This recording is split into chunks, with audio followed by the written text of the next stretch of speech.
what time it is. Buckle up and enjoy the ride. And we are live. Greetings to our loyal WFYL listeners around the world. Welcome back to your Philadelphia live stream, only on the Freedom Station.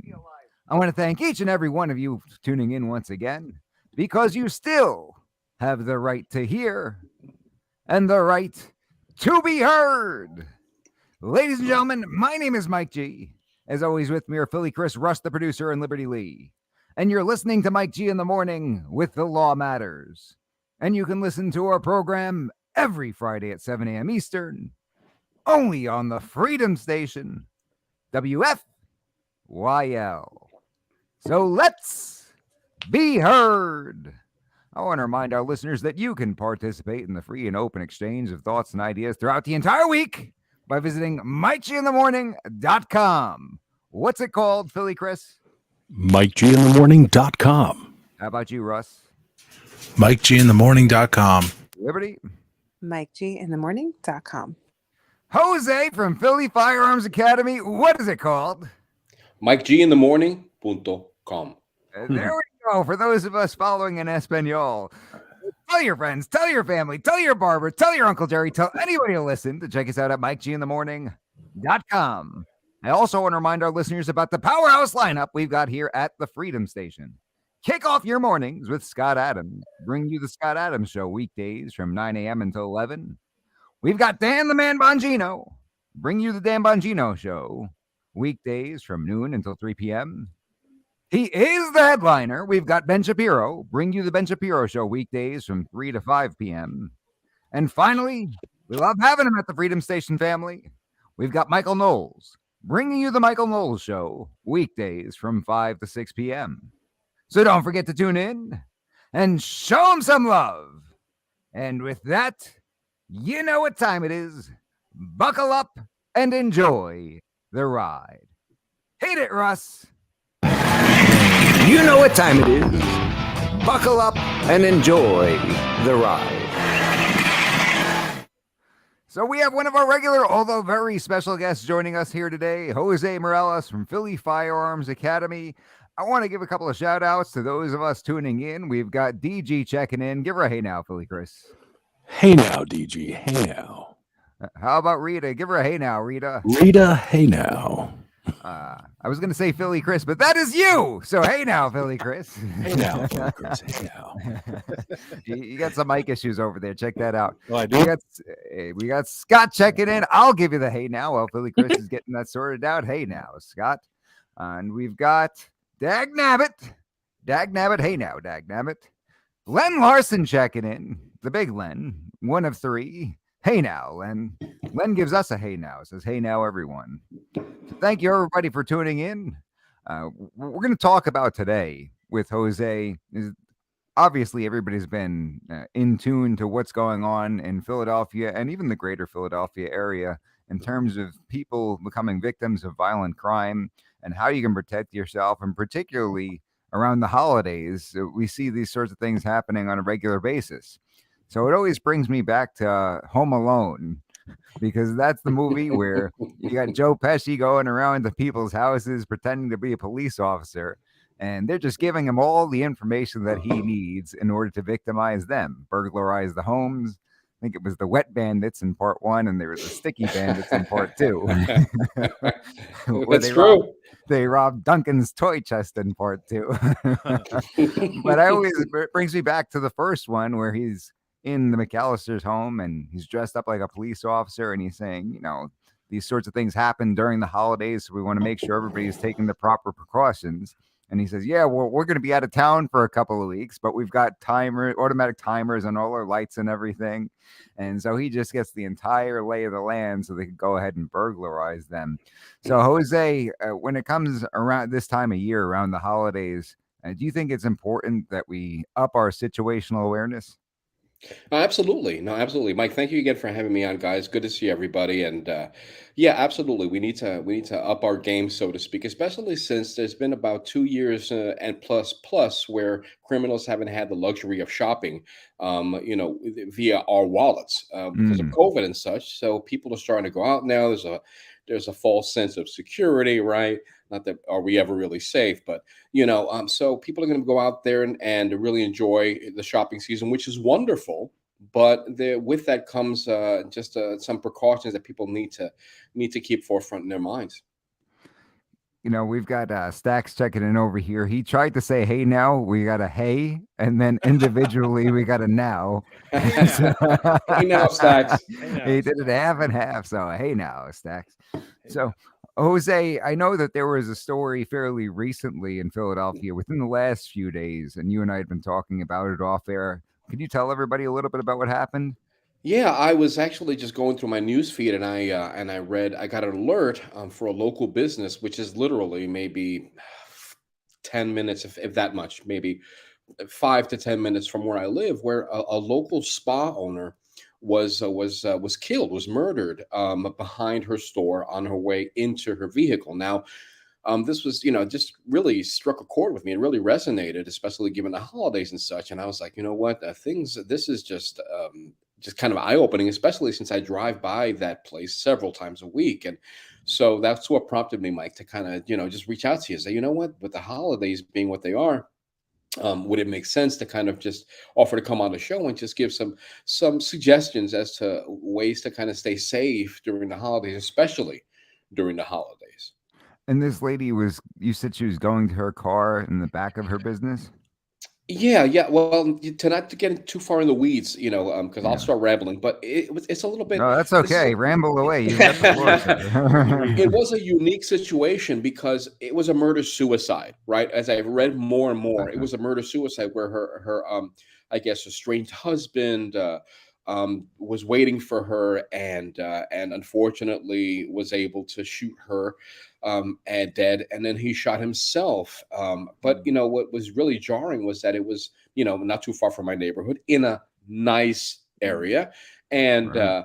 and by a very active and pretty well known business person, and it just reminded me that that bad people go to nice places to do bad things. And even though this is a murder suicide kind of just, it seems there's a bit of a more of a backstory to this. It really started me thinking, as to how important it is to have situational awareness, especially during the holidays, and how our viewers can benefit from just exercising a little bit more precaution during Well, during the holiday it's season. not, even if it's not, let's say, a scorned lover or something who's uh, lying in wait, so to speak, it would seem that during the holidays, particularly if people are not choosing to shop online, even if you want to support local businesses, which we all think is a good thing to get out there and support your local small businesses by going in there and purchasing items. When you have people leaving with merchandise and going back to their car, they could certainly run into a situation where somebody who has bad intentions is sitting around waiting to see, okay, who comes out wearing the fur coat from the jewelry store and gets into their Mercedes Benz, right? Well, absolutely. But even if it's not shopping, I mean, I probably don't. I'm not alone in saying that I'm kind of tired of just self isolating in my home. I want to go Mm, out, live my life, not wear a mask, breathe, interact with others. And so even if people aren't going out shopping, they're going to go out. mm. And especially during the holiday season, and especially since there are more and more people going out, and during this time people are desperate, a little bit more desperate, and carry more cash. And it really is important for us to actually just take extra precautions and be situationally aware. So yeah, absolutely, during the holiday season. But we all have to live our lives, guys. Sure. So, what are some of the things that you could do when you're going to your vehicle from an establishment or wherever it may be? Because it seems that there are plenty of people attacked on their way back to a vehicle. It seems like sort of a vulnerable point where criminals can attack, isn't it? Yeah, absolutely. Well, not only vehicles, which is it's a really good point, but parking lots and garages and so on and so forth, Mm, places that are called gas stations, the parking lots of any major mall. They're called transitional spaces. They're spaces where lots of people meet and cross paths in on during the process of doing something else. And those transitional spaces are really places where criminals maximize their shopping, so to speak. So it's really important that when we're in transitional spaces, especially in places that we have very little control over, like those transitional spaces, that we exercise situational awareness. It's really funny, Mike, you mentioned the Home Alone, the mm. Home Alone example. Great movie, by the way. And situational awareness is so very important, which is one of the key things I wanted to talk about today. And a lot of people just they hear it. They hear keep your head on a swivel. How many people have heard be situational aware? But very few people are ever told what does it mean, right? Situational awareness is just the ability to identify and process cues that predict actions. The ability to identify and process cues that predict actions. And there are lots of barriers to that, and it requires us to kind of have a bit of a perspective shift. The reason I mentioned this and I start off with this is because one of the first scenes in the movie is when the police officer who is identified, or who identifies himself as a police officer, but we really know he's a criminal. Love Joe Mm. Pesci, right? He smiles, and what shines in his mouth? That gold Go- tooth, right? Mm. Right, where that individual should have been able to identify, ideally, right, that maybe, and not only identify the gold tooth, but maybe process that, chances are in this day and age not very many police officers have gold teeth. It's not only the ability to identify, right, that those cues, but also to process what those cues mean. We don't want to be so hyper vigilant, right, which is what people confuse. They confuse awareness with hyper vigilancy. We don't want to be so vigilant that we focus on the mask, let's say, of the person that's standing behind us in the line, and not on the knife in their hands, right? That's what we really have Sure. to be able to kind of focus on. So it's really identifying and then processing cues that predict potential actions, right? And there are lots of barriers to that. So, one of the goals that I have today is to kind of talk about some of those things as well. But, identifying, like I said, those barriers and eliminating them, especially So during in transitional spaces. I'm sorry, I mean to cut you off. no, no. So with these cues that you're talking about, are there different cues that you'll notice sort of in different situations, depending on the circumstances where you are or whatever it may be? Will that sort of dictate what kinds of cues you're looking for, or do you find common themes with these cues throughout? That's a good question. We'll see that's where the ability to kind of identify really goes in. What's normal really kind of differs from scenario to scenario. So, first thing is we have to be aware. We have to Mm. eliminate those barriers or those distractions so that we can see those cues and then eventually process those cues. So it really starts with kind of eliminating those barriers and to distract and to I'm sorry, eliminating the barriers to being able to process and identify. What are some of the things that hinder our awareness? Right. Well, especially in the holiday season, shopping with children, right? Maybe cell phones. Not focusing on your surroundings is kind of like the initial key. So, I'm not saying not to go shopping with the kids, but just to realize that kids generally are a distraction. Cell phone usage is a distraction.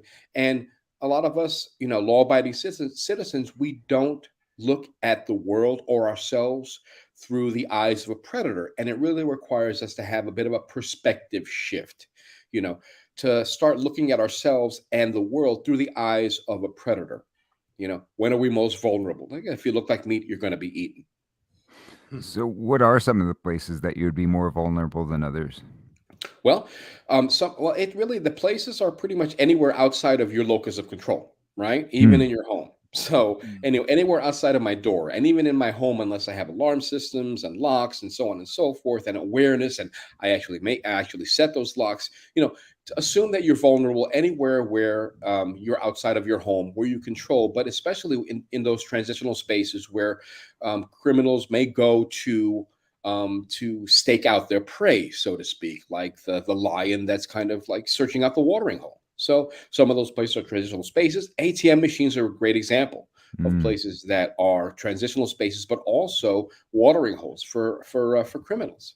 So just assume that that you might be a potential victim anywhere you go, and try to look at your actions through the eyes of a criminal. Where am I most vulnerable, and when am I less aware of my surroundings? And eliminate those barriers. That's the first thing: is eliminate those barriers to awareness. Again, not being so overly vigilant that you lose track of you focus on the minutia, but just be aware going to and from those spaces.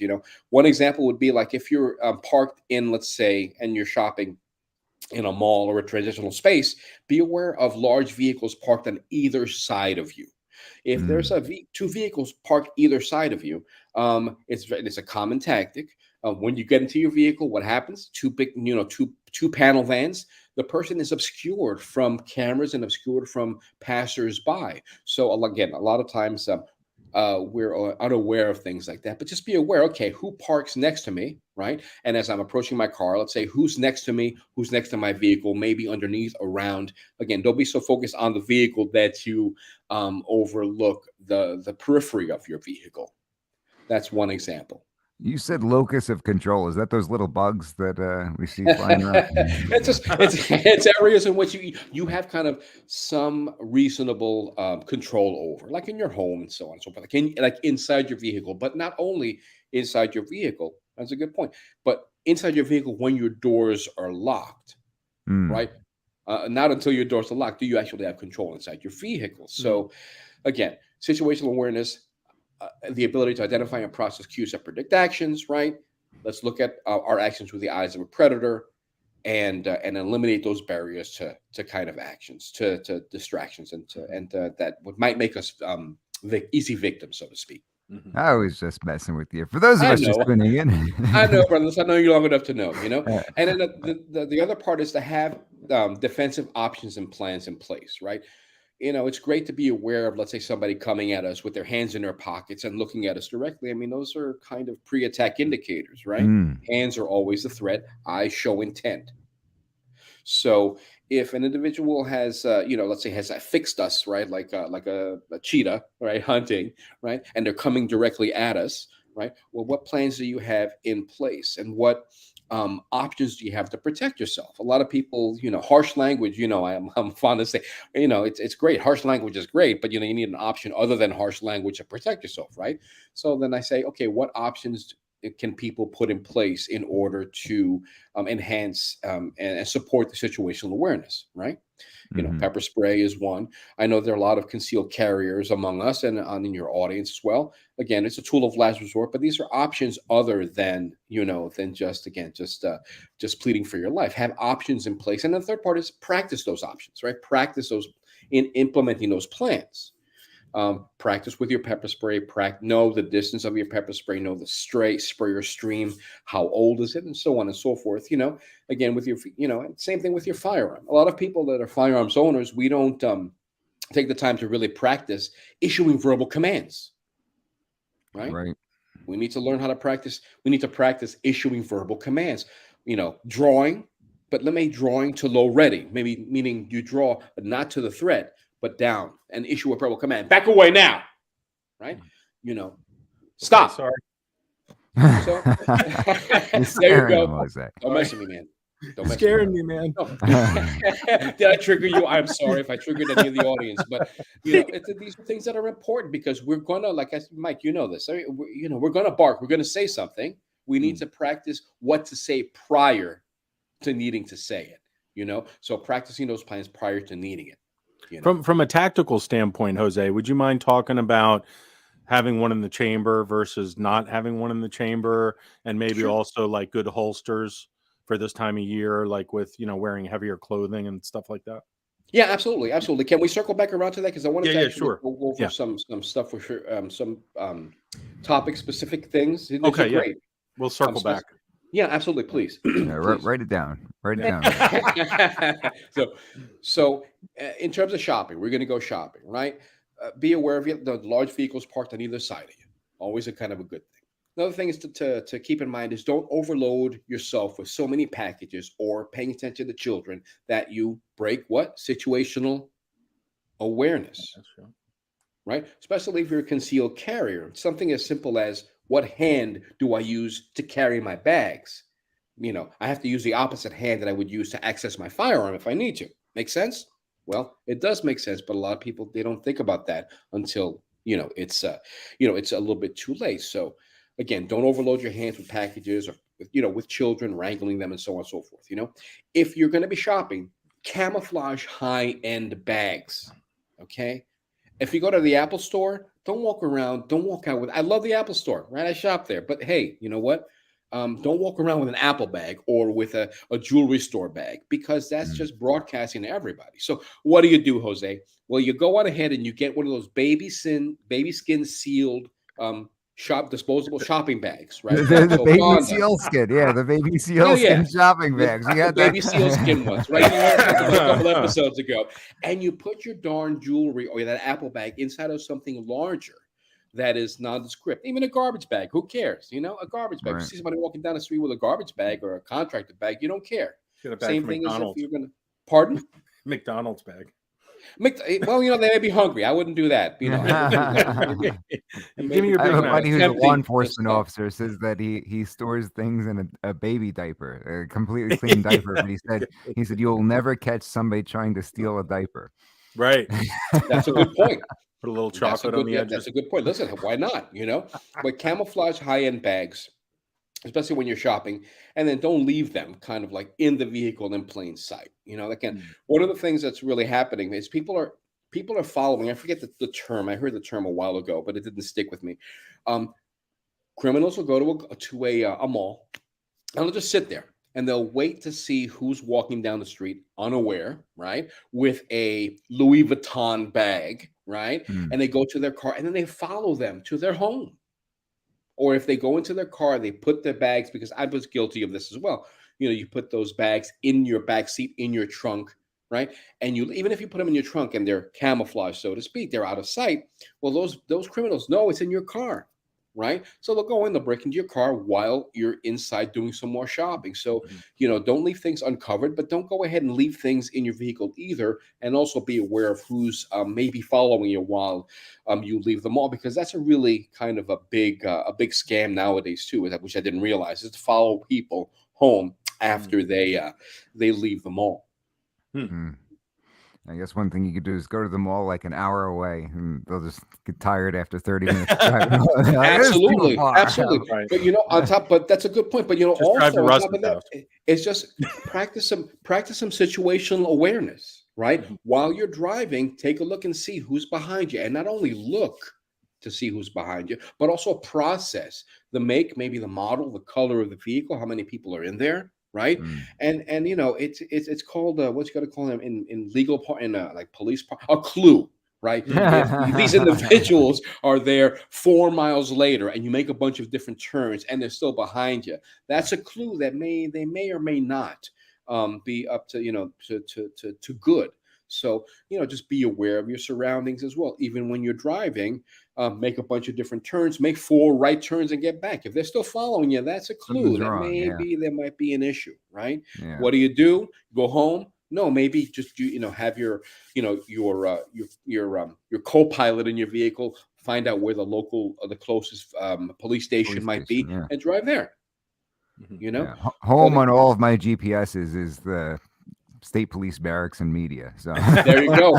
Anywhere but your home. That's awesome. Yeah, anywhere but your home. Because years ago there was a rash of burglaries where there were car thefts where they would actually hit home on the GPS, right? And they would go to the person's home. They knew they were at the ball game, right? For a couple of hours. They would loot their home, and they knew exactly where they were. So home is never my home in my GPS. Good call, Mike. I like the way you think, brother. So when you have these situations where you've got somebody following you, you make the 4 lefts, you see that they're going to the police stations, obviously the best move. We see a lot of people who would jump to a conclusion after something like that, because like you said, it's a clue. It's not necessarily outcome determinative.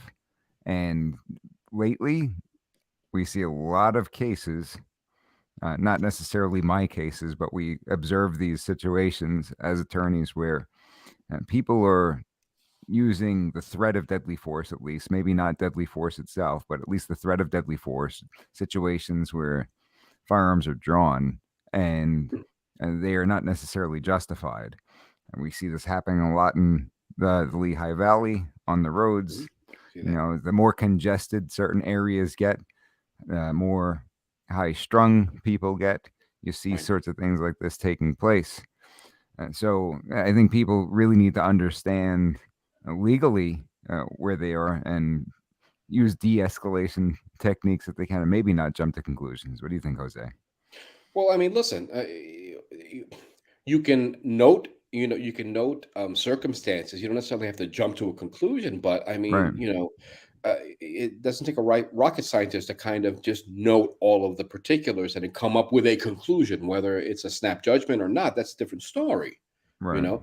And like you and I know, a gun is a tool of last resort. If somebody snuck up on you, all of these other layers of protection have been breached, right? It goes back to awareness, right? Sure. And it goes back to distance and obstacles. If there's somebody approaching me, what do I have to do? Create distance and put an obstacle between them and me. But I say this with the luxury of having been trained and being fortunate and having been seeking training, right? And having been trained by some really, really good instructors, right? So I urge individuals that may feel a little bit insecure in their personal defense plans to be trained by somebody, right? Please be trained by somebody who knows what the heck they're doing and has a proven resume that notes that they're able to properly teach you the skills you need.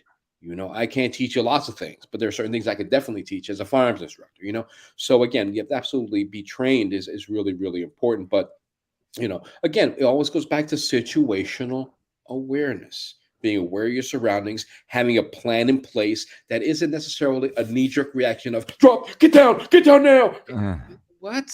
'Cause- well, Chris was at a seminar pretty recently that I was teaching, and guy asked a question. He said, "Hey, if I'm walking out of the convenience store at the gas station and I see somebody walking towards my car and my wife and my kid are in there, can I draw down on him?" Can I drive down, drive, even draw him? Draw down on him. Yeah. Yeah, you And- could. Yeah, absolutely you Uh, could. You go to jail. They call you, right? But yeah, you sure can. My shouldn't. response is, I told a story about how I was waiting in a parking lot one time when I was a teenager and waiting for my mom to come out of the building. And sometimes she has these absent-minded moments, we'll call them. And she gets out, and I see her walking about 2 cars to the left of mine. And I'm like, where is she going? The car wasn't even the same kind of car. It was just the same color. And she Was gets it like into the similar color at least? yeah, same color, same Right. color, but they're Okay, all right. different kind of car. And she gets into the passenger seat. And luckily nobody drew down on it. That's I would have been upset if somebody shot her because she got into the wrong vehicle, with no nefarious intentions. So Be a problem. you got to be careful about jumping to conclusions in those situations. You need a little more than somebody walking towards your car. Mm. Yeah, it's funny. It's funny as you say that. I get that question a lot. The latest question was, if somebody breaks into my car, can I shoot them? If my car is parked? And I'm like, again, my answer. Yeah, you can. You shouldn't though. But let's go back and let's go back and really go over. Can you properly articulate the guidelines for use of deadly force? Right. Right? When is deadly force justified? You're a lawyer, when is deadly force justified? If you go, I don't know, well, you don't know the textbook answer, the legal answer, the legally justified answer, then you're gonna be in a whole world of pain. And that's the Right? thing. Is so many times people will ask me these very specific scenarios, and there's 2 problems with that. One problem is that very specific scenario is never going to happen to you because there are a million variables and no 2 situations are exactly alike. And the second problem with that is if you're asking me about a specific scenario, I can give you the answer to that, right? I Mhm. can provide you with an answer. But then what about the other 9 trillion possible combinations of Multitude of scenarios, right? Mhm. If you Absolutely. can't answer that for yourself, that means you don't know or understand the standard, because the true answer to all of those questions, would I be justified? Well, would you have a reasonable belief that deadly force is immediately necessary to prevent death, serious bodily injury, kidnapping, or rape? And once you understand how to answer that question, you're going to be much better off, because this is not a situation. Usually these self-defense situations are not such that you can address this directory in your brain and say, well, what was that one particular scenario that Mike G said yes to? Did it line up with this? No, you have to understand the standard and how they apply to everyday life. Absolutely, absolutely, and that's key. And that's one of my frustrations as a firearms instructor is that you try to tell. It's probably the same thing with doctors. Like, don't eat, don't eat, X, Y, and Z, that you're going to get coronary disease, right? And people understand that. I guess the words, but tend not to mean anything, and they're probably not going to go ahead and research kind of like medium chain triglycerides, and so again. Wouldn't it be just great if we never got ourselves into that situation where we have to draw the gun, right? Mm-hmm. Yeah, well, that'd be great, right? Sure. So then the first key to that is situational awareness, right? Analyzing and being able to analyze and perceive cues that predict actions and behaviors around you. Again, that's really, really important. That's how people, the best gunfight is the one we avoid through awareness and alertness, de-escalation, and having options other than the gun. Right. But yeah, so that's we're right on there. Is what we're in the same wavelength, brothers. I totally get it, and hopefully the listeners will and the viewers will kind of get it too, and so. Sorry, did we interrupt your train of thought? I know you absolutely no. It's all good. I can circle back around. Right. It's all good. So how about, do you want to circle before Chris circles, or do you want Chris to circle then you can circle? Well, Chris, do you have something? You have a question, brother? Maybe we need Liberty to step in here, because Liberty grew up in the country where they did square dancing in high school. That was actually one of their classes. I'm not mistaken. That's awesome. Is that correct, Liberty? Awesome. Because I bet you Liberty can shoot, and she's been shooting and around guns since she was knee high to a grasshopper. Also, yeah, I grew up in. That's funny you brought that up, Mike, because I was actually going to mention how I grew up in a really, really, really safe town. I mean, no crime. And if anybody, like, the only thing we ever had was Appalachian Trail hikers. And if there was somebody walking through, everybody in the town knew about it. Like, who's that guy? Like, the neighbors would all know there's a random guy walking, probably the Appalachian Trail guy. You can tell the long beard. Sorry, guys. Jose's walking on the trail. Hey, yo, you got a Lucy. And then they were like, hiking for a few days. But anyway, that was the only thing. And so we literally would leave on vacation. We would leave our door unlocked for a week, 2 weeks. And there's no worry at all. But for some reason, the way my mom raised me was the most situational awareness, where I think last show, Jose thought it was like borderline paranoid. I would go out of the country because I've watched Locked Up Abroad too much. Where I think stick drugs in my backpack. I'm literally insane. No matter how much firearms training, the only thing that did help me was boxing training, helped me a little bit, but I felt like I can knock people out. But like, that's it. Like, I was like, I'm still looking under my car, looking for the ankle slasher. I watch everybody following me. I don't care if it's paranoid. I'd rather be alive and paranoid. Mm-hmm. Yeah. How much effort does it take to lock your doors, though? I think that is probably the true. That's true. But silliest the thing thing I've is ever this. heard. Yeah, well, see, the thing is this, and I was thinking about this prior to the show today, right? About a week ago, I was watching some videos, and I was doing some research for another project, and I said, you know what? Maybe I should disable my car key fob's ability to open all 4 doors as soon as I hit it once. Mm-hmm. And I go, you know what? Yeah, I think that would be a good idea. And I kind of weighed that against, I put my tinfoil hat on. I started thinking, what the pros and cons were. And there were no cons to actually me having to hit it twice, right? And it was especially poignant given the fact that I saw a video on YouTube where this guy is gassing up his car, right? And this car pulls up. These 2 young gentlemen get out.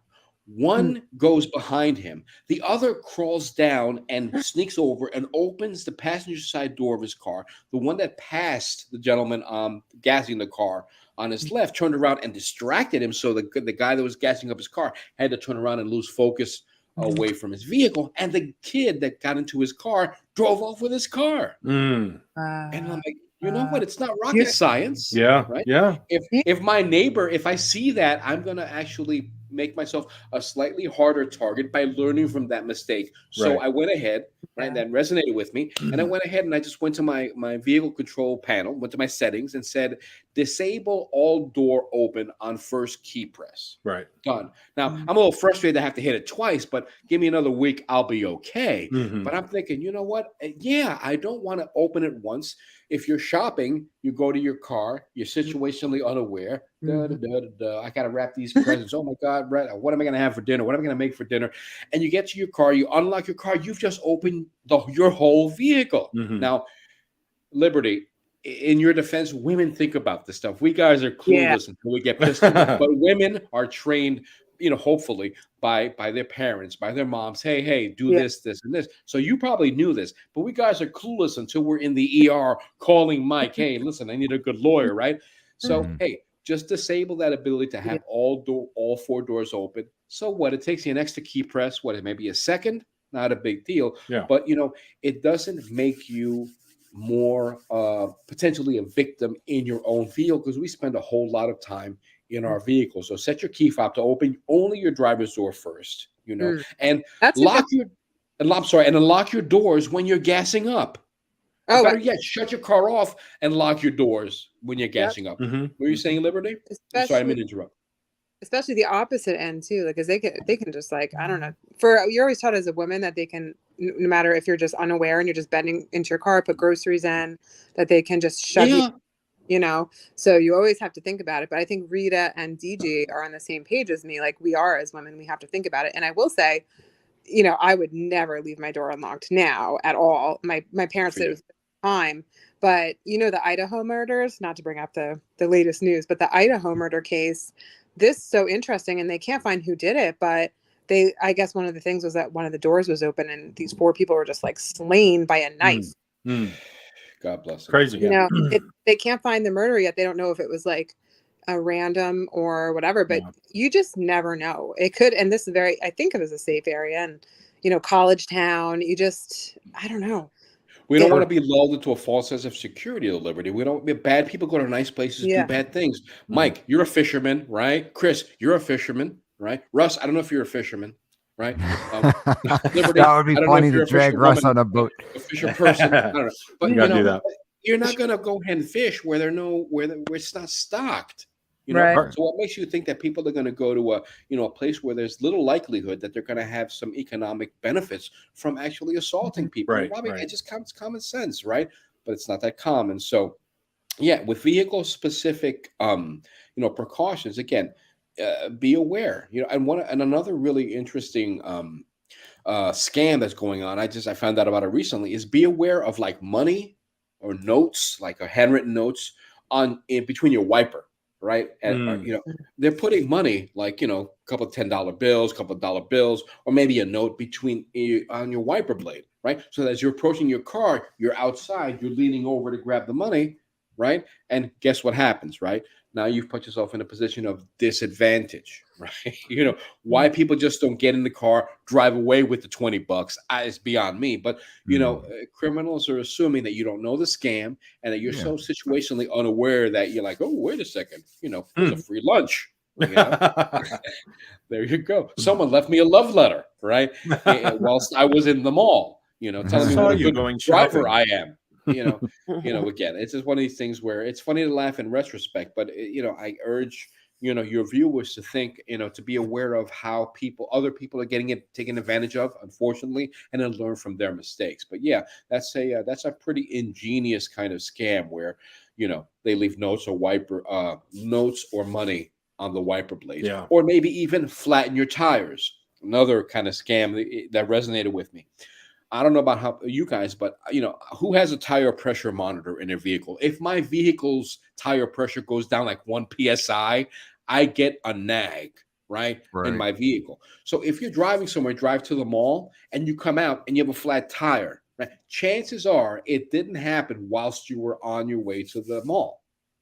What people are doing is they're airing down your tire while you're in there, and then they're waiting for you to actually pause and look at the tire and process, why is my tire flat, right? Again, be aware of those distractions that shift your focus from your surroundings to something as concrete as the vehicle.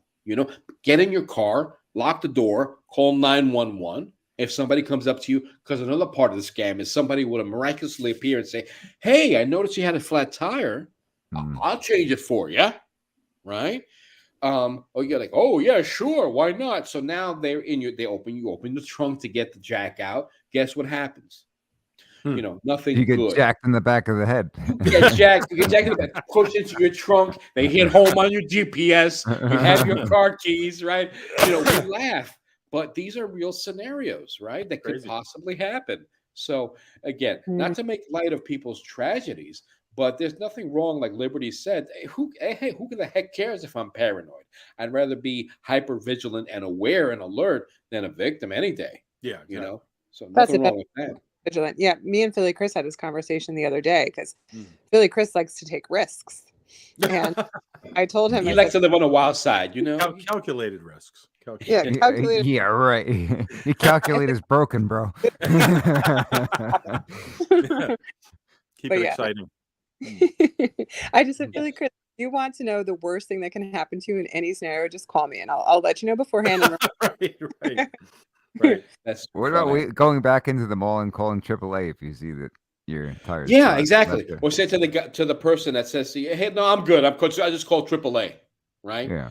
No, I'm good. I have the attitude. Sorry, you kids. You can't be like, "Hi, no, it's okay. I'm I'm fine. I have AAA, and my husband's been called, or my wife's been called." In my case, I'm like, she'll mess you up.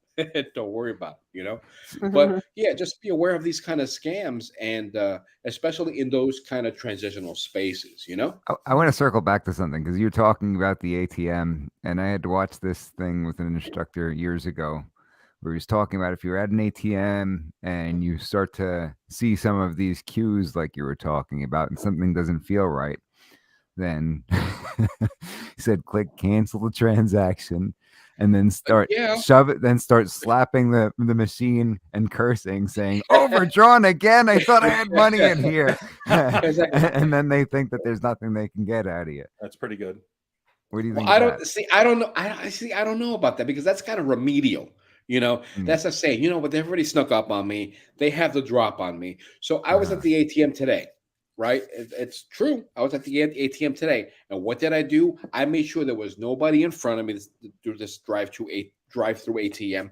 And I was hyper vigilant as to who was behind me. I pulled as close as I could to the little kiosk because I don't want to be opening my door and reaching out, right? Yeah, it's happened to, I don't know if it's happened to you, but it's happened to me.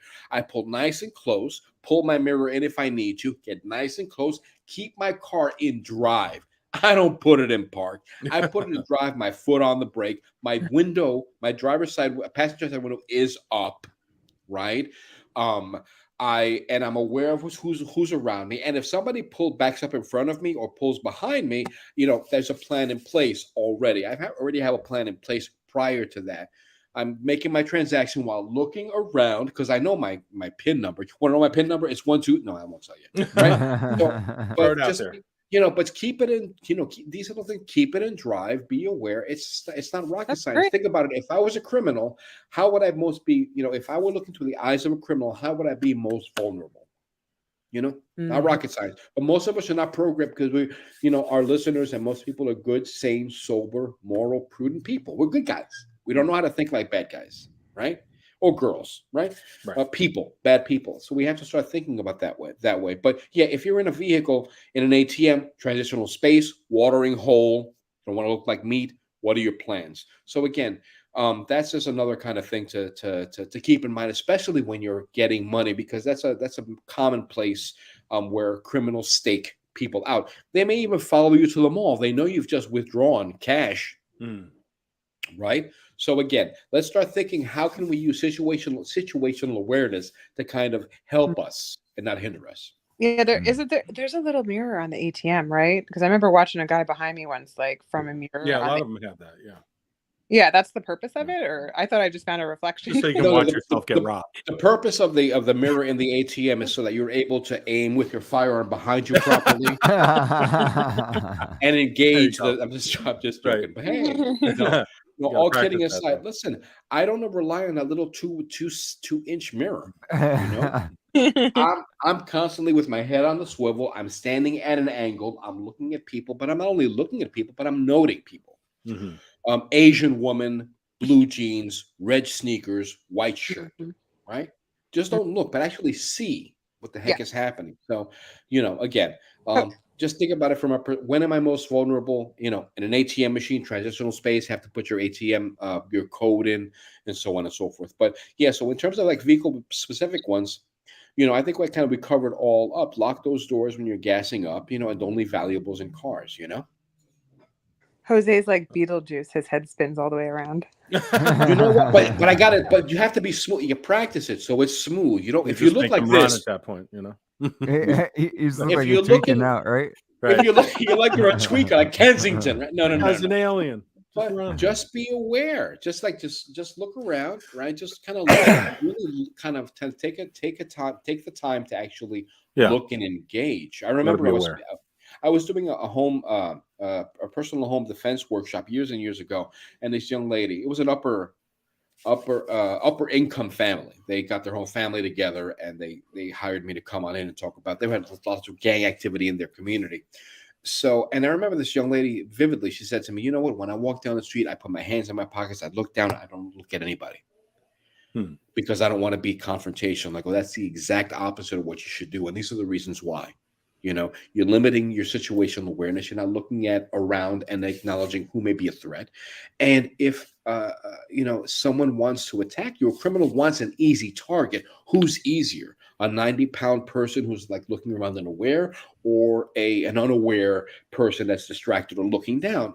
Just The think hands in the from the pockets. perspective of That's the hands in your Yeah. pockets with your Yeah. head down. What does that message say? What does your body language say to that criminal? yeah, sure. Yeah. So another thing I wanted to talk about, unless Chris, you wanted to pipe in because you had something you had to circle back about. Oh, just I was curious about those questions I asked earlier regarding like keeping one in the chamber and maybe stuff going on with this time of year with having to wear Gotcha. baggier clothes and stuff like Gotcha. that. No, You could I'll address those points. Yeah. How much time do we have, Mike? There were a couple more points that I wanted to just rattle off, and I apologize for being Dude, so you can verbose. go for another 45 minutes and it's not a problem. Well, Well- Jen's a little bit. The floor is yours, my friend. Are there any You're- questions? There's no time limits on Jose when you're on the program. so- Yeah. You're good, man. This is going to get to my head now. I just want to get the most information out because it really kind of breaks my heart, and I'm sure it breaks your heart too, Mike. When you see these people, that limp into your office, and now we have to kind of undo the damage that some individual has kind of caused in their lives, So, with that in mind, so if you're traveling, let's say you're traveling for the holidays, people probably know, but use automated timers. Use timers for your lights. Right. But not only use timers on your lights, but also kind of set them up so that it looks like you're transitioning through your house as the night progresses. So your dining room or your living room may turn on and that shuts off and your bedrooms turn on and so on. So just give some thought to that because much like Home Alone, where they scoped the houses out, remember? Mhm. Right? Yeah. That's exactly what they did. They went ahead and then they looked for patterns of kind of behavior and such. So use automated timers. Inform your neighbors, right? Even if you don't like them, right? Inform your neighbors. Bring them a fruit cake or something. Say, hey, listen, I'm getting, unless they're sketchy, then they may break into your house, but that's Yeah. another topic, right? But no, inform your neighbors. Say, hey, listen, I'm going away for a little bit. Do you mind keeping an eye out, and maybe do something nice for them when you return? So that's always a good thing. And stop your mail and your newspaper deliveries. If you're traveling, stop them. You can go right online and it takes you about 30 seconds and you can actually stop your mail to be delivered. A couple of days, I think it takes like maybe 24 or 48 hours to kick in. But Because you don't do want that- like 9 packages sitting outside and mail overflowing because they know Exactly. nobody's been there for a while. Yeah, exactly. So then the newspapers piling up and so on and so forth. You just pick up your mail a little bit later. So that's kind of like something that I kind of highly recommend. And it's something that I actually do when I travel. So in terms of concealed carriers, I don't know how many concealed carriers or firearms owners are out there, right? please, please, please do not leave unattended firearms in vehicles. Please. People say, "Well, I don't know if I can carry in a mall because the sign says no firearms." Think about what's worse: if somebody breaks into your car and takes that gun, or if you're escorted by security because you're stupid enough to actually have your gun show while you're shopping.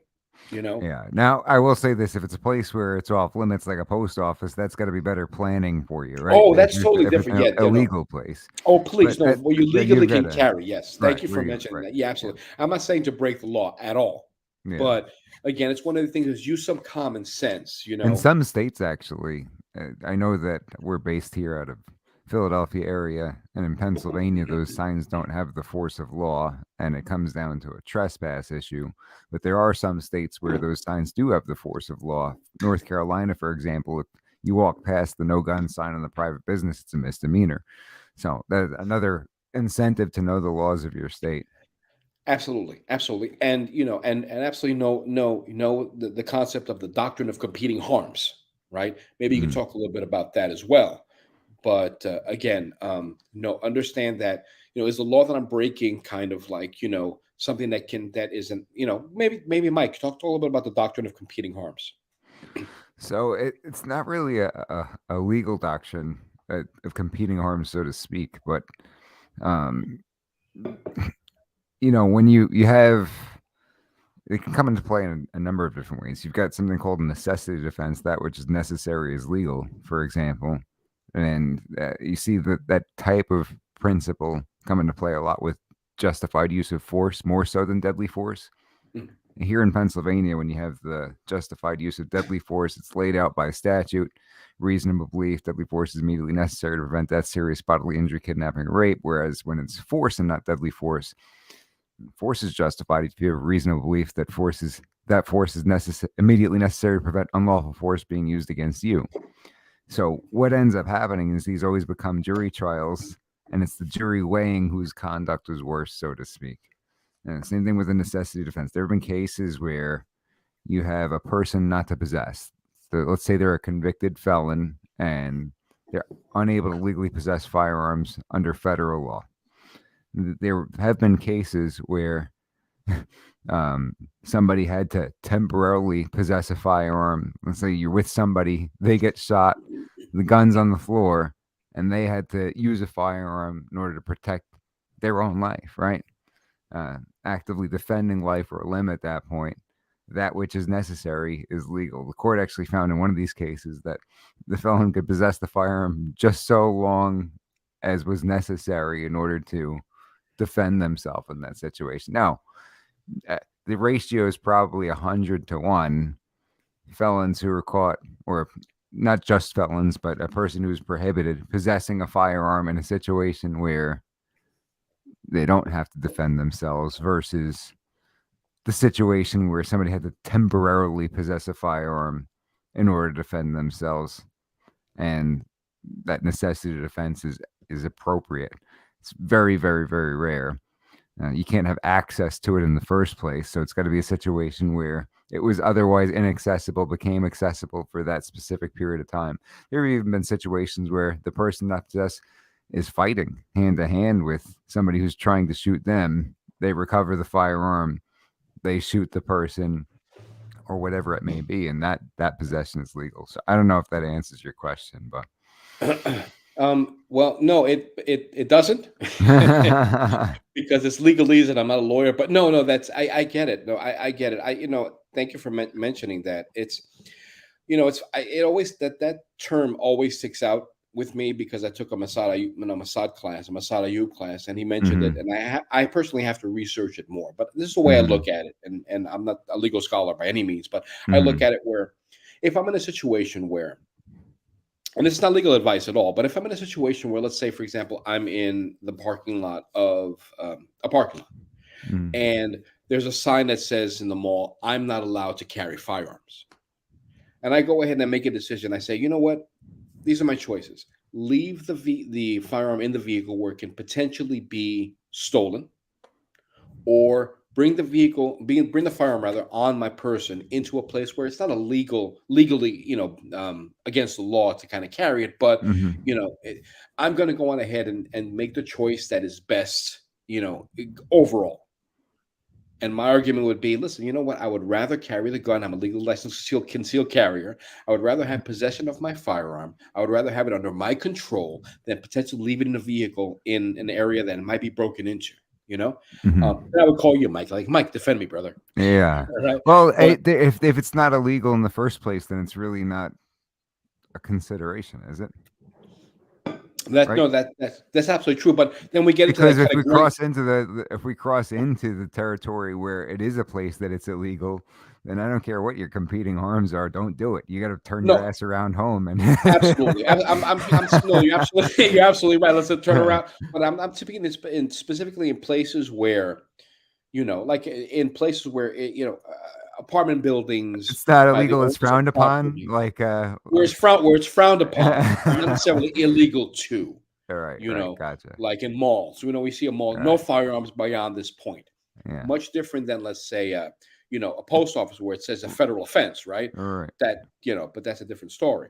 But again, not to go off in the weeds, but don't leave the gun in the vehicle, right? Unless you absolutely positively have to, and if you do it in an approved case or firearms case where you make a reasonable attempt to secure the firearm, Mhm. as opposed What to if under the somebody? seat in the So, trunk. for example, so the reasonable attempt, I like that because there are certainly people who have to go, let's say, to Philadelphia to go to a federal facility for a number of different reasons, right? When you think of federal facility in terms of the prohibition, federal facilities, federal employees are stationed there. That could be a number of different agencies. Right. So if you got to go down there, you hit that age, you're going to collect Social Security, and you got to sort something out over there. Well, you can't bring your firearm because that's off limits, right? Sure. Yeah, sure. So your choices are to go into Philadelphia completely unarmed, or to store it in your vehicle. Now, I will tell you, you've seen this a million times, Jose, but in Philadelphia, they're one of the counties that if you have a license to carry and your firearm is stolen, regardless of the circumstances, they will revoke your license to carry Absolutely. firearms. Regardless, No I had a guy, I think I told you about this, who he had a gun in his home in a safe, and burglars broke in and stole the safe, and they revoked his license to carry firearms. I don't know what else you could do other than not own a gun in the first place. There are a bunch of. I had a guy who had a friend over, right? And he went to take a shower. She somehow got his handgun, right? And she went ahead and she broke through his window, through his bars, and left with his gun, right? And Wow. he lost his license to carry, That's right? crazy. She stole his gun from his home. Well, he didn't make a reasonable attempt, in their opinion, to secure his firearm because he left it in his bars. nightstand. That's it. Bars. Come on. Bars? That's it. Go figure, right? Anybody can break through bars. Anybody, especially in Philly. So it's one of these things where, it's one of the things that I personally, as a concealed carrier, kind of struggle with as well. You run across a lot of places that put up signs that say no firearms allowed.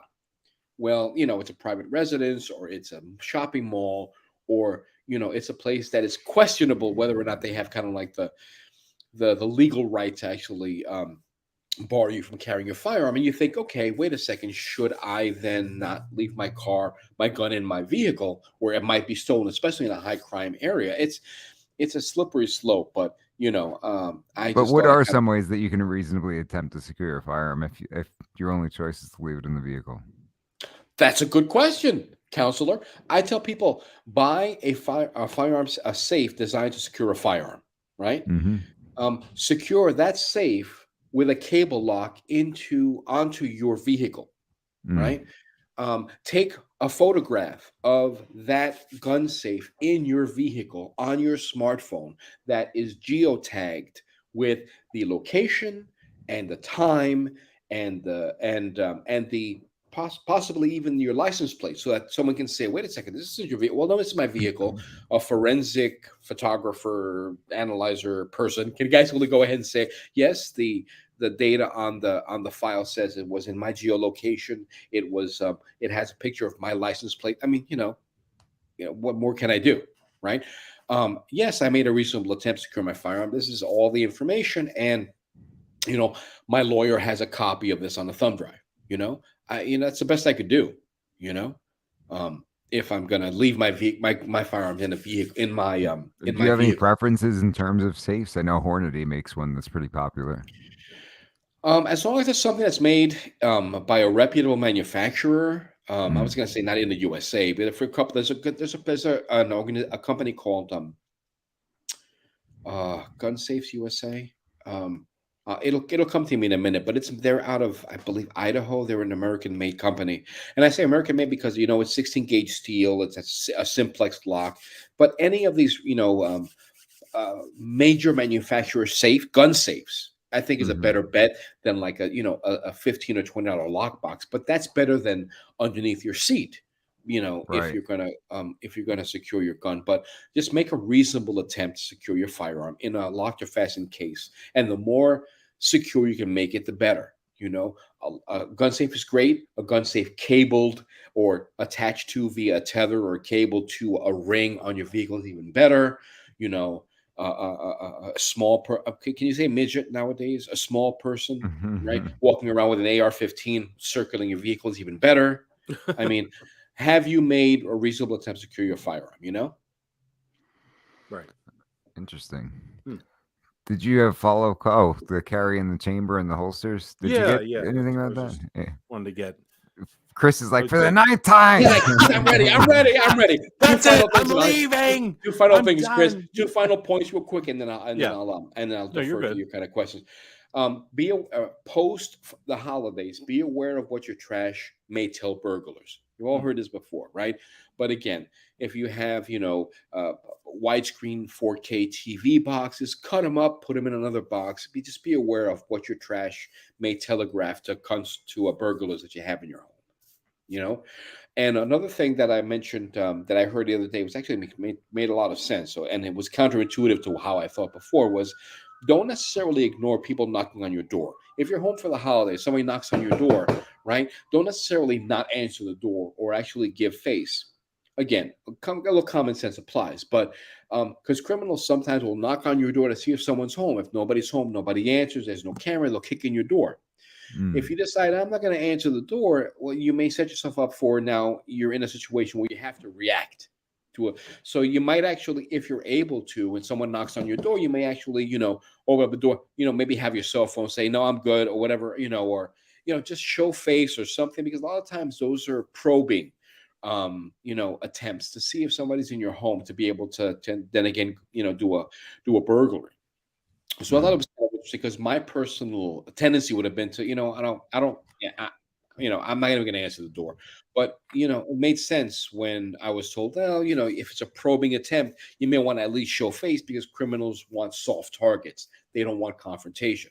A lot of people, they conflate home invasions with burglaries. And they say, well, you know what? Home invasions and burglaries are very, very separate, very, very different. A home invader wants confrontation. They don't mind confrontation. They'll take the biggest, largest person and they will bring them down to size.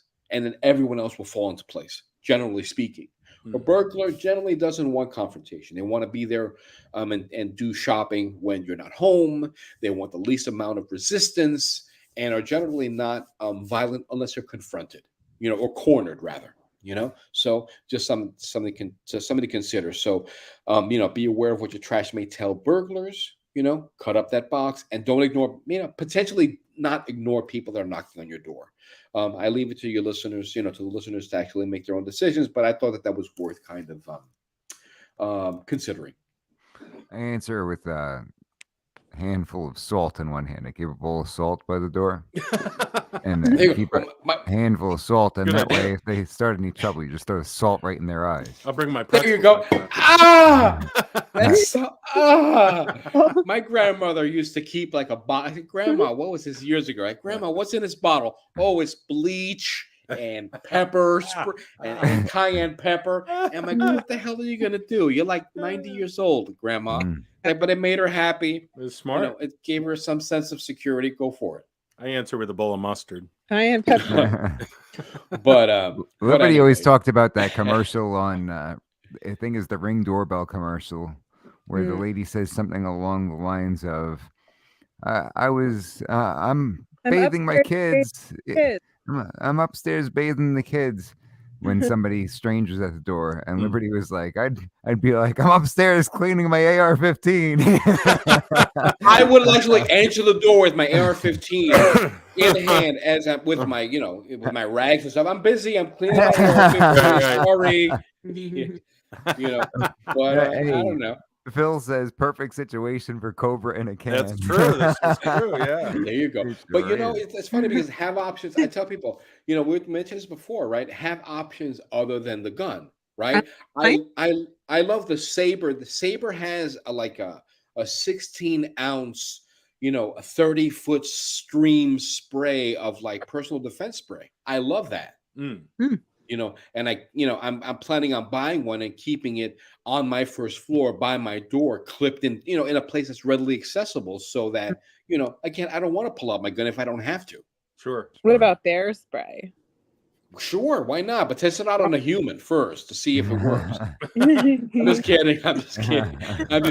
But just make sure, listen, I'd rather pay for human spray because I know that it's kind of designed for humans. Right. I don't want somebody to like. So you were talking about practicing with it. What do you typically do to practice with defensive spray? I know that Saber, when they sell certain models, they'll sell the dummy canister as well, so you can get a feel for that. But what do you recommend as far as training with defensive spray? I don't recommend you spraying your significant other.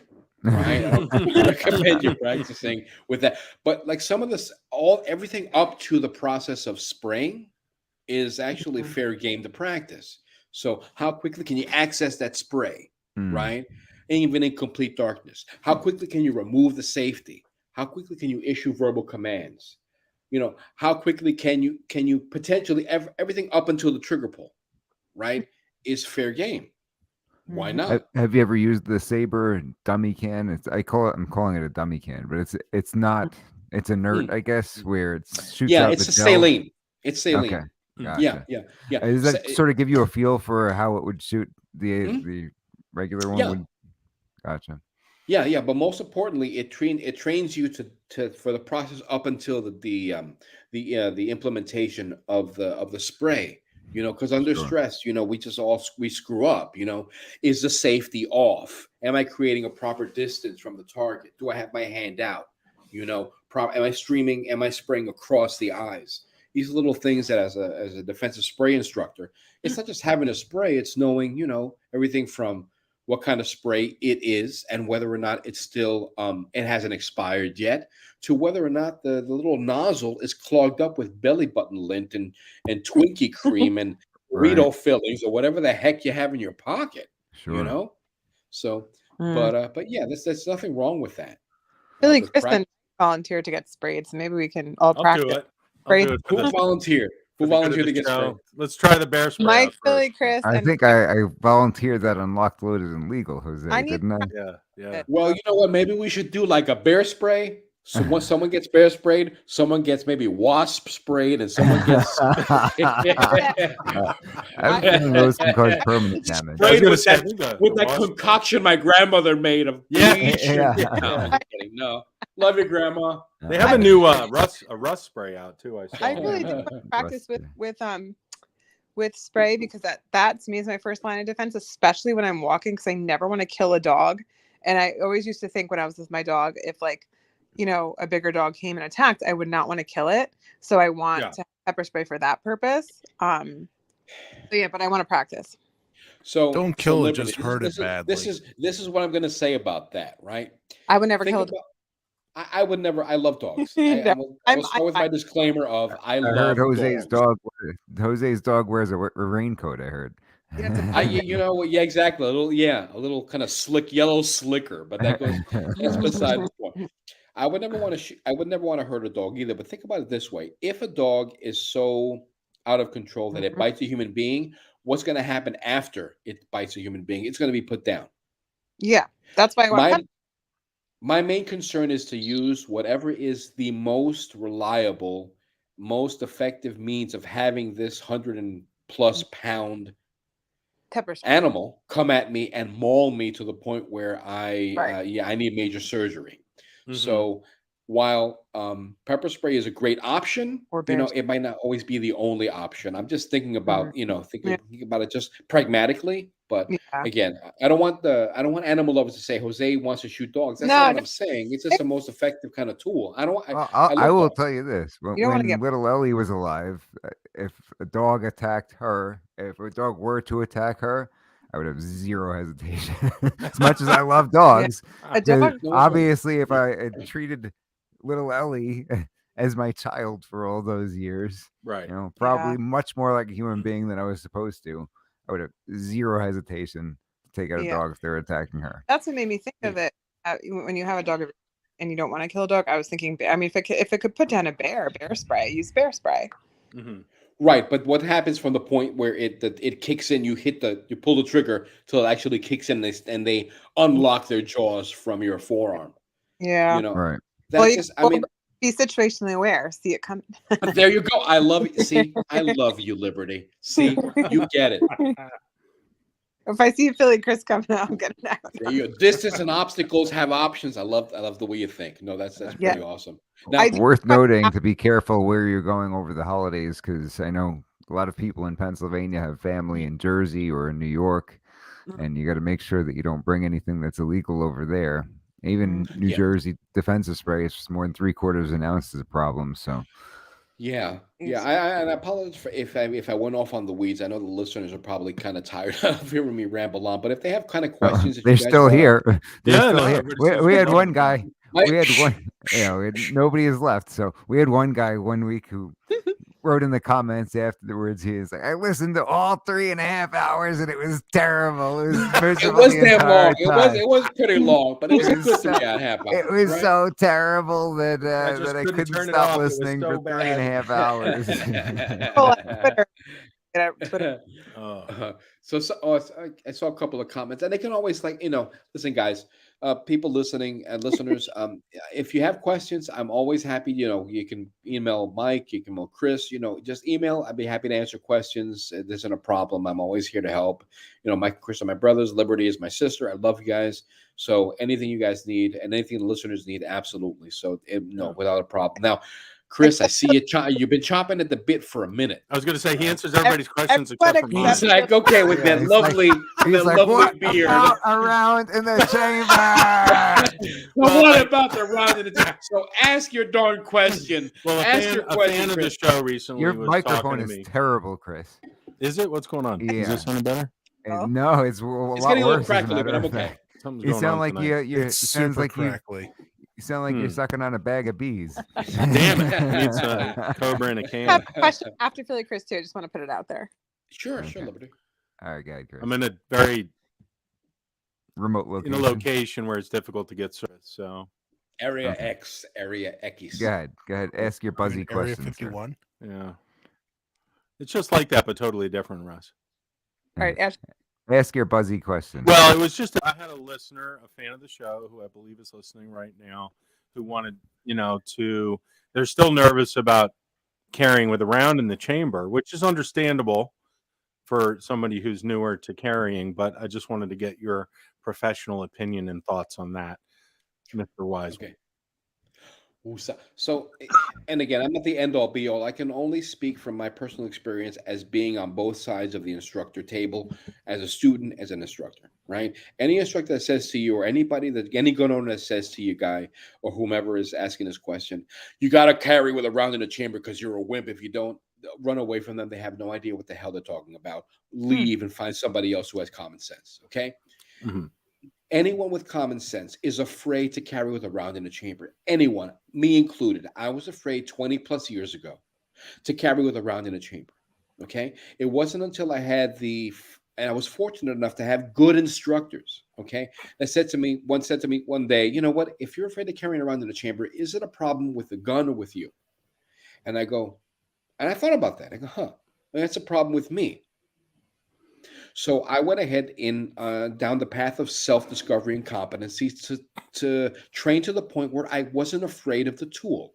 Because if someone's afraid to carry with a round in the chamber, they are absolutely positively afraid that they're going to have an accident based on their handling of the gun. Mm.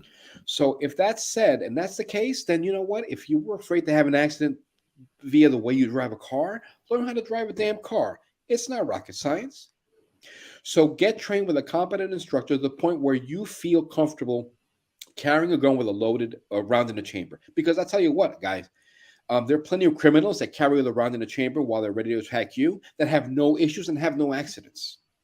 So step up your game to the point where you feel comfortable, because it's not a gun issue, it's a you issue. Period. End of story. Right? So train. Period. Now, with that said, it becomes a higher level of responsibility, and we can talk about that in the future. But if you're not carrying with a round in the chamber, I'm not saying to not carry at all, because, it's better to have an option to protect yourself than nothing at all. But what I do say is challenge yourself to feel comfortable to the point where you can carry a gun in the condition that it's designed to be kept in a way that can protect you reasonably, so that you're not behind the 8 ball with someone that potentially is coming at you with a round in the chamber that may be nowhere as competent or as law-abiding as you.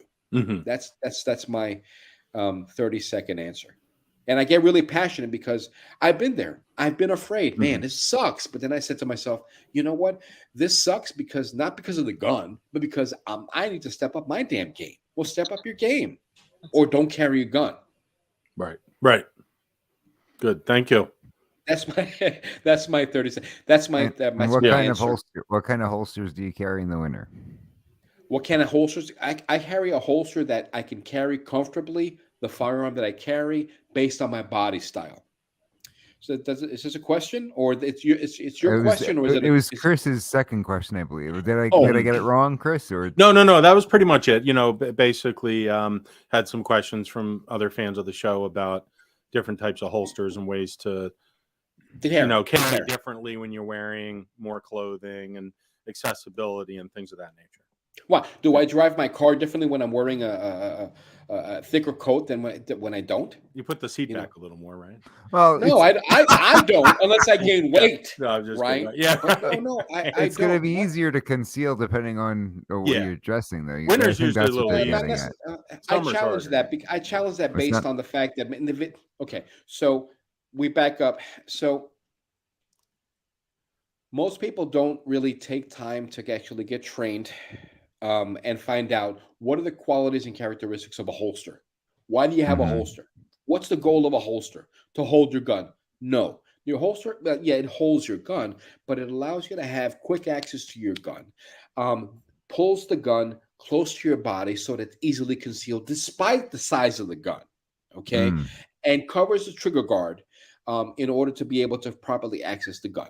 Right. It holds your gun, it makes the gun safe to draw, and it keeps the gun in the same position all the time so you can train with the gun and draw it properly. That's the goal of a holster. Now, depending on the time of year, the size of the type of the gun, that may change, but that essentially is the goal of a holster. So whether you have a full-size 1911 or a subcompact Glock, doesn't really matter. You have to be able to access that gun properly and safely. So I tell people, the question was, what's the best holster? What's the best holster for your gun? Yeah, or the differences in seasons possibly, but if you have holster recommendations, that would be good too. Well, I could say with certainty that it's not typical of them carrying the Springfield XD on the beach, right? When you got shorts and a tank top. Oh, it depends. Right. Shorts and a tank top. It depends. Like, it's not everybody's as crazy as we are kind of guys where, like, I have a summer gun, I have a winter gun. Well, yeah, but I'm saying you had the same magazine capacity with the Springfield Hellcat, right? It's a smaller gun. Yeah. I mean, you can easily conceal it for that kind of clothing, but even though I might prefer the XD in my hand, it's just not happening on the beach with shorts and a tank top. Yeah. No, valid point. Usually when I'm on the beach with my banana hammock, I have a Desert Eagle. That was slightly disturbing, but slightly arousing and distracting at the same time. Hey, remember, that's what he wore on the boat. Remember? That's exactly what we had on the boat. Right? That's what he wore on the tuna trip. Yeah. So to answer that question, I tell people, okay, so if you have a gun, don't live your life around being able to hide the gun, because that's what is usually the mindset for new shooters. Find out what gun fits your hand properly, meets the criteria for proper concealed carry, which is, in my opinion, at least a 12 to 15 round magazine capacity in 9mm or higher caliber. And it's striker fired. Those are my preferences, right? But at least 13 to 15 rounds, in my opinion. Striker fired if possible. And something that fits your hand properly, that you can shoot accurately under stress, right? Whatever that may be, then you find the holster that fits you properly. Now, question: what holster do I choose? People don't back around and say, well, where around my body am I going to carry based on my body type, right? And this may be a little bit more involved, and I apologize if our time allows. We can talk about this in another point. Figure out. A lot of people don't. A holster is like a prosthetic, right? There's a great one of my students. His name is John Hauptman. He owns filsterholsters.com. One of the best descriptions on a holster he did was, he said, holsters are like prosthetics. You have to travel with that prosthetic. It's part of your body. It is really more like a prosthetic than it is a holder of something, right? And just like a prosthetic, you have to make sure it fits your body. So most people don't look at holsters that way. Look at holsters as something to hide the gun while they walk around, as opposed to something that accommodates the gun based on their body style, body type, their shape of their body, the peaks and the valleys, size of the gun, and so on and so forth. So I say to people, really research the type of holster you want based on your body style and where on your body you're going to carry, which most people don't do prior to carrying. They don't think, do I want shoulder holster, cross draw holster, appendix carry, 3 o'clock, 4 o'clock, small the back, anticle holster, pocket holster, and if this is like, what are you saying, Jose? Then that means, yeah, you haven't really been thinking about the paradigm properly. That makes any sense, right? Decide on the gun you shoot properly, and then we'll figure out where on your body, based on your body style, to carry, and then we can figure out what the best holster is for you, if that makes any sense. Makes sense. Don't you like revolvers for certain situations, though, Jose? I do. Because you said striker fire, and I know that you're like a little bit of a revolver connoisseur. For semi-automatics, I like striker-fired semi-automatic. Striker-fired is the action type of the gun based on, I'm not going to go off on a tangent, but if somebody says to me, I want to buy my first gun, I say, you know what? 95% of police departments rely on striker-fired 9mm guns. That's what I suggest you start off with, based on it. Revolvers are great, but I took a revolver class this past summer, and it was really eye-opening, right? Revolvers are great, but they don't like to be run dirty. Okay. If you shoot more than 100 rounds on a revolver, it'll start hiccuping. It will start hiccuping big time. Thanks to Tom Gibbons, who's one of my mentors. I did not know that. I took a defensive revolver class from him, and it was a great class. He kicked my butt. He kicked all of our butts.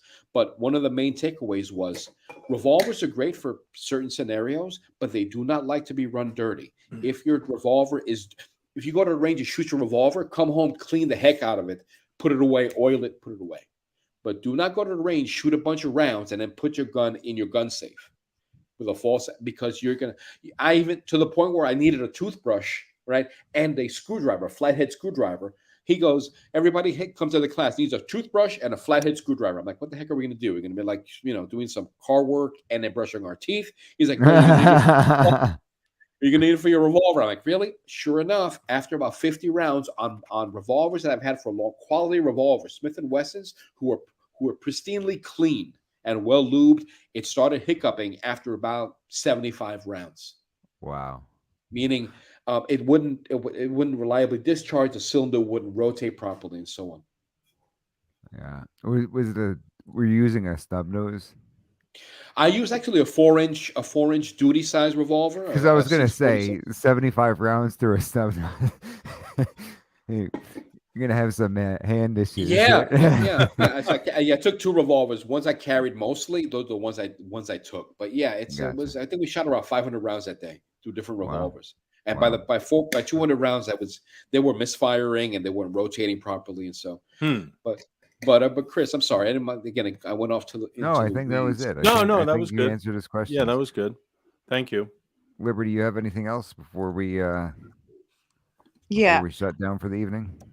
I don't know if this is like a one-time answer. I think it might be a hire Jose for his services when he comes into your home and teaches you like the layout and stuff. But one thing that kind of keeps me up at night is like when I moved into my new place, it's like you have a lot of people coming in and out, like a lot of workers, especially Best Buy.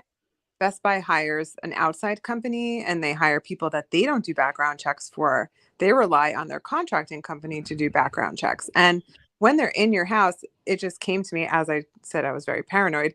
What should you hide? What should be in sight? You know what I mean? Like, and it worries me that they see the layout. They know that you're alone, like different things like that. And I'm like, I wonder if people from like a year ago would come back or something, and it could be anybody. There's a lot of people, delivering things to houses. Like people are just seeing your layout more, and it just concerns me.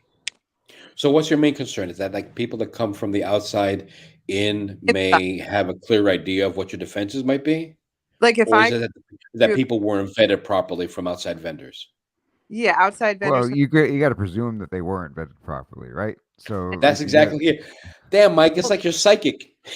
Well, no, and I'm saying this specifically because, obviously not all delivery and everybody, there's really good, hardworking people, but specifically an incident happened where I found out more information that they were kind of like offering services kind of like behind under the books and this and that. And I'm just like, there's some people you can't really trust, you know what I mean? And there's just a massive amount of people coming in and out. It just really always worries me that they're seeing the layout of the house. And I guess like, do you have any recommendations, like especially in the holidays, like what should be showing, what should be near windows, should keep the blind shut at all times? Should you hide, valuables, like things like that, like what, any kind of speaking around that, like if somebody's seeing the inside of the house all the time. Gotcha. That's a good question, Liberty. Again, I just defer back to my original one of my original points was like looking through the eyes of a criminal. So like if you were the criminal, Liberty, right? Then Yeah. what would you like to see, and what would deter you from actually thinking that this house was a soft target, right? And when you put those glasses on, it's like, oh, okay, well, then it makes it a little bit easier, right? Okay. I assume that anybody coming into my house that I don't know, I haven't vetted, and isn't part of my life, may potentially be a source of harm for me. And again, it might sound paranoid, but I think it's just realistic, Right. because you don't know people, right? You don't know what their motivations are. So, it reminds me of a story that I heard from my mentor, who heard one of his students. He was training a doctor and his wife, and I believe that the couple was having a work done on the house. And Mike, you might know the story, but they had a calendar on the refrigerator, and the calendar said anniversary on whatever date it was. I think June 15th. So they had vendors over. They did a bunch of kitchen renovations and stuff. They must have seen that. So guess what happened? After the work was done, a couple of months later, come June 15th, there was a knock on the door. Somebody had a bunch of flowers. They said, delivery for Mrs. Happy Anniversary. She opened the door. Oh my God, wonderful. Guess what? It was a home invasion. They pushed her in. They tied her up.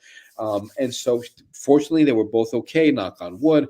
But it was one of these things where, it was a target of opportunity. They broadcast, clues to actually make them a softer target. So it always stuck with me. And I said, oh, okay, you know what can I glean out of that?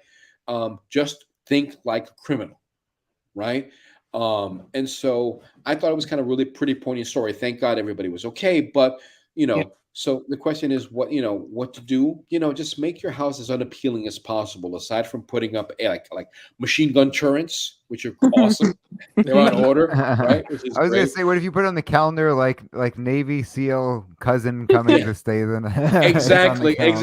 Martial arts to the death tournament, Kumatai tournament to the death cage match Well, on the 15th. Put a large dog bowl and boots on your porch, then it's a deterrent. Like one of the like size 15 worn out Well, work boots. huge It dog, doesn't.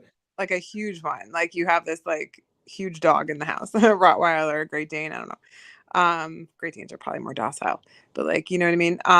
And then the other question was, okay, so you know when people have those signs that say like come and take it or like don't come in this house? Do you Yeah, think you that don't want those. I will answer that for you. Please don't have that. Thank you. From a legal perspective, absolutely, and I don't think there's no benefit to it. You know, there's an old See, saying that says, the "Deserve to criminal's be-" gonna see we don't dial 911 and be like, ooh. Exactly. Oh, they have a gun of their own. Trust me, they have a gun of their own. But Okay. to mention your right to leapfrog from one of your points, Liberty. Excuse me. It doesn't matter what size your dog is because your dogs are great early warning systems. Most criminals don't care whether you have a Rottweiler or a Chihuahua. What they don't want is you to be alerted prior to. Now they may be a little bit more hesitant, you know, with a Rottweiler, but they don't want you to prepare and reach for the shotgun and call 911. They're hoping to sneak up on you. Right. So think about a criminal. Hey, you know, who cares whether it's a Chihuahua? Put a dog bowl out there. I mean, put Killer on there. I don't know if Killer is a Chihuahua, or, you know, or a German Shepherd. But yeah, I was reading a really good book. It's called Spotting Danger Before It Spots You by Gary Quisenberry. It's on situational awareness. Really, really, really good book. And he was talking, and I think he mentioned somewhere about where criminals can assess you in 7 minutes, and they do a quick assessment on your ability to be either a hard or soft target. And one of the things they generally look for, I believe, if memory serves correctly, is you having any kind of dog paraphernalia, because they just move on to the next house. They don't want to be bothered, you know. But I hope that helps. Definitely. It's good. Good All stuff. right. I think that leaves everybody with plenty to digest over the new year. Unless you want to leave everybody with something else, Jose. I certainly don't want to cut you off. Do you have anything else that you want to say to our listeners before we depart? No, I think that, you know, hope that everybody's safe and happy and aware, and just take common sense precautions. And hopefully, if they walk away with anything, they walk away from looking at their actions from the eyes through the lens of a bad guy, which is, you know, definitely a counterintuitive thing to do because we're all good people. But I think that that's kind of the key, because as a firearms instructor, I'm saddened every time somebody limps into my life saying, I wish I would have done X, Y, and Z, you know. So, you know, and if they have any questions or if I can be of service, you know, feel free to reach out to, you know, to Mike or to Chris. And I'm always happy to help. And thank you guys for having me on. All right. Good deal. Anything else for the good of the order from the gang? I'm good. Apparently, Denise knows about the attack cat. Nice. Attack cat? Yeah. How about an attack cat? Wait, what? Denise said, how about an attack cat? An attack cat. Yeah. Oh, gotcha. I think you'd be better off with a bag of bees. There we go. Yeah, I think it's really informative. Thanks, Jose. Yeah, thanks, Jose. Yep. Awesome You're information. you guys are welcome. Thank you so much. Happy holidays. And thanks again for having me, guys. I really appreciate Same to you, brother. guys. And thanks for the beard advice. I'm still working on it. My pleasure. Listen, you know, the longest journey begins with the first step. So it's true. looking good. That's half the battle. Thanks, man. I'm back on day 0 again, unfortunately. I like you with a beard, man. I think you should grow like a huge Grizzly Adams, Yellowstone, huge kind of thing. Yeah, you had like a foot. Yeah, you got to do it. Yeah, that'd be hot. What do you think? I don't know what your significant other may think, but hey, listen. I don't know what I do with the extra 10 minutes a day, though. So I might give myself a show. Okay, you watch Yellowstone? Everybody's saying to watch Yellowstone, and I don't know. Do you watch that? Have you not watched Yellowstone? No, I think I'll tell you, I watched the first episode and I was like falling asleep. They're like complaining about like land and stuff, and like they're in lawyers' offices, and it's like, God, get me out of here. It's a slow burn. It really is a slow burn. I'm trying to get my wife into it, right? Because she's got a little bit of ADD and she's got to have action from the beginning, right?